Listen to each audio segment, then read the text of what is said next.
Silou Cuisine Academy, bonjour. Je vous retrouve aujourd'hui pour un petit témoignage de mon père qui est en train de me raconter sa visite de ce matin chez son ophtalmo.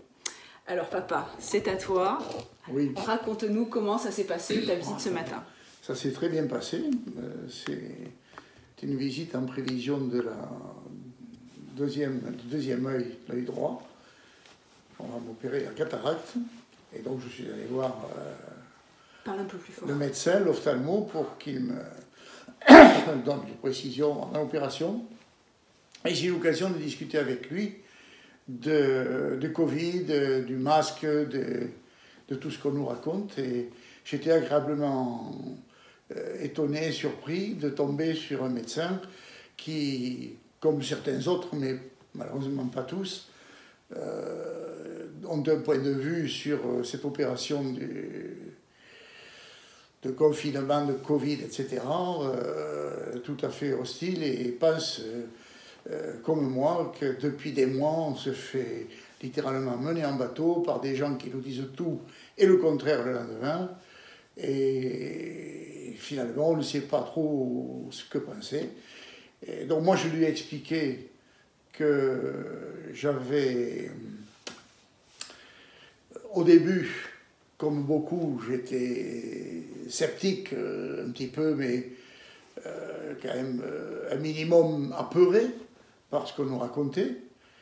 Et puis quand le lendemain ou le surlendemain, les mêmes personnes nous racontaient l'inverse de ce qu'elles avaient dit la veille ou l'avant-veille, je commençais à me dire, mais est-ce que ces gens-là sont incompétents ou est-ce qu'ils nous mentent volontairement?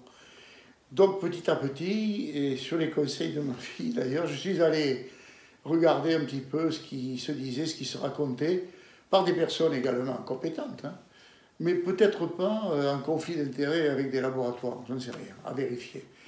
Et ce que racontaient certaines autres personnes sur la question du Covid, etc. Et j'avoue que ces personnes m'ont paru beaucoup plus convaincantes que celles qui vont se répandre sur les plateaux de télévision tous les jours. Et donc mon ophtalmo, lui, m'a dit exactement la même chose.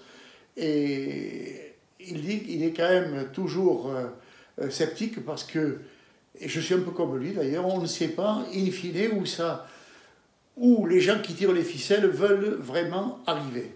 Parce que bon, on nous parle du vaccin dans lequel on mettrait quelque chose, ça reste quand même à prouver, c'est pas écrit. On nous parle de la 5G qui va être plus nocive que la 4G, mais qui sera moins que la 6G sûrement. Enfin, toutes ces choses-là laissent un peu sceptique sur la finalité. Là, on se dit, qu'est-ce qu'il faut penser dans les histoires de Covid, à quelle fin ils veulent arriver? Ça, on n'a vraiment pas de réponse. Par contre, on est convaincu, aussi bien mon ophtalmo que moi et que d'autres personnes, que pour ce qui est du Covid, on est incontestablement mené en bateau depuis le début. Est-ce que tu peux nous rappeler ton âge? 85 ans, révolu. Et alors, donc tu n'as pas peur du virus? Ah, du tout. Et qu'est-ce qui fait dans ton esprit, pourquoi tu n'as pas peur du virus? Ben parce que, personnellement, là, je parle vraiment à titre personnel, je suis convaincu que j'ai régénéré il y a 4 ou 5 ans à la suite d'un stage d'hygiénisme où pendant 3 semaines on a fait du manger cru ou fait du jeûne. Je suis revenu avec un système immunitaire régénéré, j'ai cette impression, puisque depuis je n'ai attrapé ni un petit rhume, ni une petite grippe, ni un mal de gorge, rien du tout. Alors, est-ce que tu peux aussi nous préciser, avant, tu faisais le vaccin contre la grippe? Oui, mais ça fait plusieurs années que j'ai arrêté. Je me vaccinais moi-même d'ailleurs.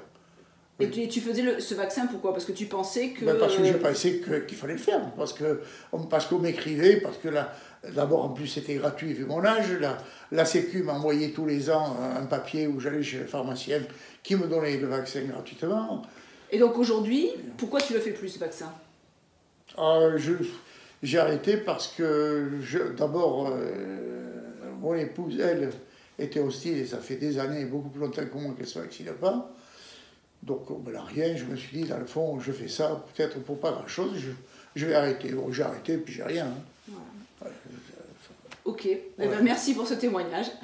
t'en prie. Il y a une chose que je voulais ajouter et que j'en ai discuté avec mon ophtalmo, il est d'accord là aussi, c'est que sur la télévision, on ne parle jamais de l'importance du système immunitaire. Et ça, c'est regrettable. Voilà. Merci Georges. Avec plaisir.